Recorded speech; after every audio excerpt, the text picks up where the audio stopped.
Every day, you essentially pay your dues by doing the harder thing when it's the right thing to do. When you touch a hot stove as a kid, you burn your hand and your brain registers that's not safe. So the next time you're walking by a stove and you don't realize you're about to touch it, the moment your brain registers that stove, it's going to freeze you up so that you don't touch it. You know, if you were walking off a cliff, you didn't realize it. The moment you look over the edge, you freeze because your brain goes, not safe. And that's its job, to immediately freeze you up because it has sensed a threat. Sure. So if you have, if you have had that sensation of I'm not safe and you've bailed out of the skill, or a lot of the times a kid will have been tumbling and then someone runs behind on the floor and they go like, that was unexpected. So their brain goes, not safe. Or they have linked that skill to, if you don't get this skill, you don't move up. Not safe. I won't be with my friends. There's so many things in an adolescent's brain that cause these perceived threats. A lot of them are social. They might have messed up and felt really embarrassed. So their brain goes, not safe. So, you know, they'll come to me and go, well, I don't even feel scared. I don't even know what's going on. My brain, I just can't get my body to do it because the brain has decided that there's a threat and has gone into overprotective mode. Desire. If you want it badly enough, you will go. And there is a little bit of truth to this. Okay. That if you, it's why the kid hasn't done it in practice, but they show up to meet and somehow they can do it all of a sudden, you know, or they just have to do one and then they can go home and and what essentially happens is that they've got this fear response that their brain is saying you could die. And their motivation is, I'd rather die than not go for this right now. They are willing to take that risk because there's so much potential embarrassment. There's so much potential backlash from a coach, from their parents, from, you know, all of these perceived threats that they can summon the desire to, I call it chuck and pray. And they do it. And then everyone's like, see, that was so easy. Good job. You're amazing. We're so proud of you now. And then they get back to practice. They can't do it. Right. And so that can happen. When, you know, that's why you go to college camp and you get superpowers and all of a sudden you can do all your skills. Right. You go to Woodward, you know, you go, well, not anymore, but you go, you go to camp or you go to a new gym and you can do your stuff for a little while. New setting, new people. Right. Because you've got this drive where you're like, I want this so badly that it overpowers the fear. But that's always going to just be a Band-Aid. Sure. That's the other hard part is that they go, well, yesterday you did it on the pit bar, so let's go do it. You know, or yesterday you got up to the high beam by the end of, 45 minutes of baby steps. So get on the high beam and go. But you don't know what their sleep was last night. You don't know what their lunch was today. You don't know what happened in school. You don't know what happened to their best friend. You don't know how their foot is feeling today. Everything their baseline confidence, especially for an adolescent who has got so much flying around in their, their world of self-awareness and confidence. Change, puberty, right. Oh my gosh, all the things. Every day is different. So for an athlete to expect of themselves that they start right back where they left off yesterday is an unreasonable expectation. And so you have to take it moment by moment and go, all right, brain. And I even have them talk to their brain like it's their little pal. Brain, what do you got today? What do you need? You need a magic one finger spot today? Let's go ask for it. Instead of, oh, this is so stupid. I can't believe I am still on the low beam when all of my friends are on high beam and I should be able to do this. I already won beam with this skill. Right. What's wrong with me?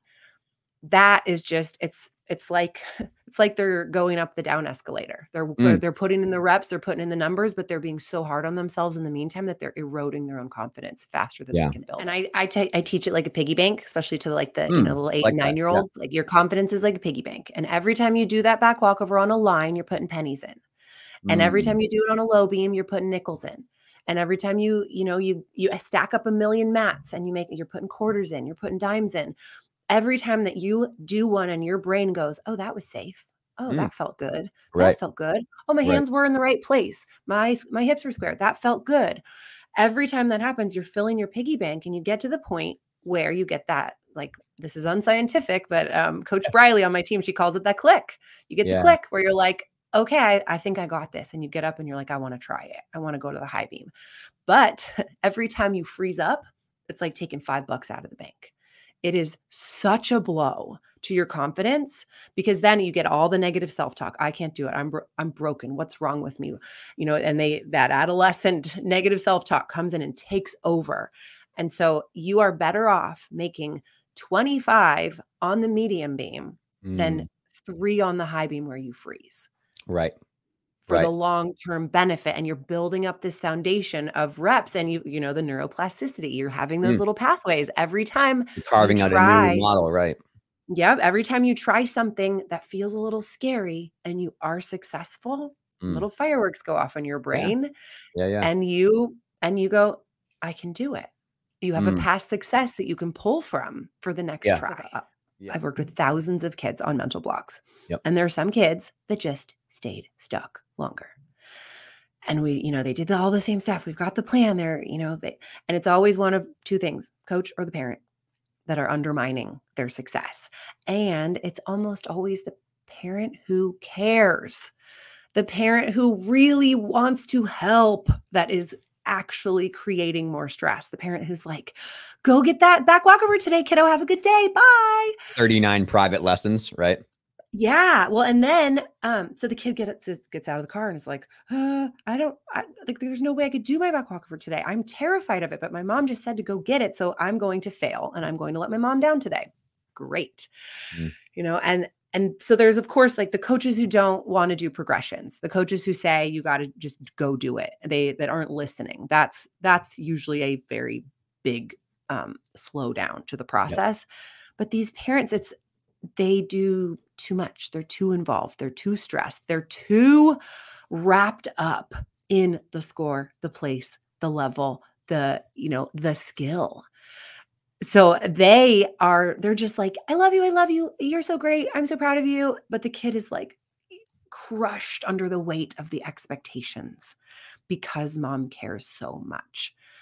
So they feel like every day they don't do that back walkover, they're failing their mother. And every time they fall in a meet, they are failing their mother, which is, deeply terrifying to an adolescent female, or a male too. But it's the pressure that comes from these parents who care, can be a really sticky spot. So, a lot of the time, kids that come to me are in environments that are not conducive to humans first. Right. And so that's a huge theme. So I get very much in the like, quit the gym, leave the gym, go better, find a better place. And I talked to Jonathan Horton and he was like, can I just say something, Rebecca? And I'm like, yes, Jonathan Horton, you can say whatever you want. Shout out Tom Meadows, by the way. Great coach. Yeah. He says, if your coach doesn't listen to you, get a better coach. Get a better coach. Who will listen to you? That's it. So, there's that.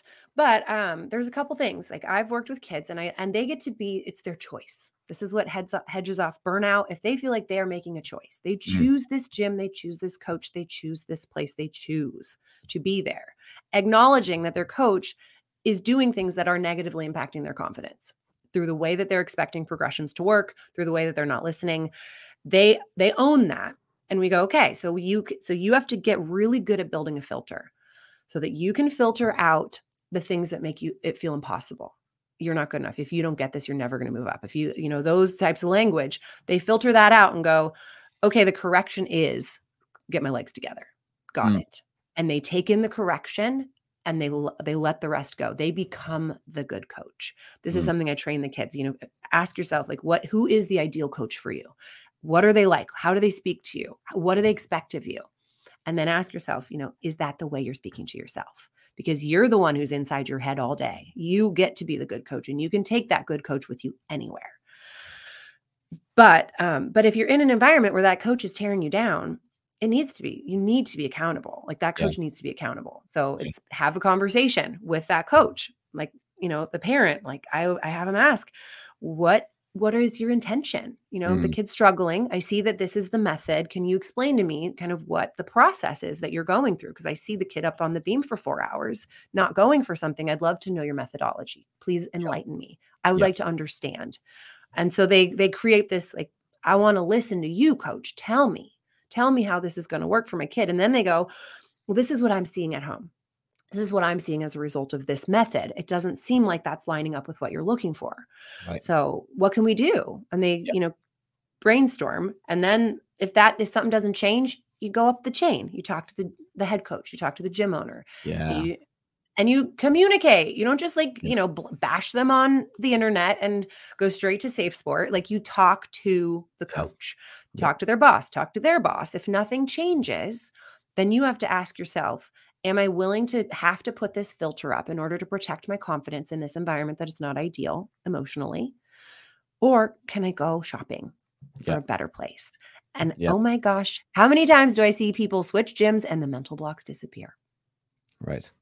Right. So Yeah. if And you you said the worry same thing. about that, like, get out of Yeah. the abusive environment.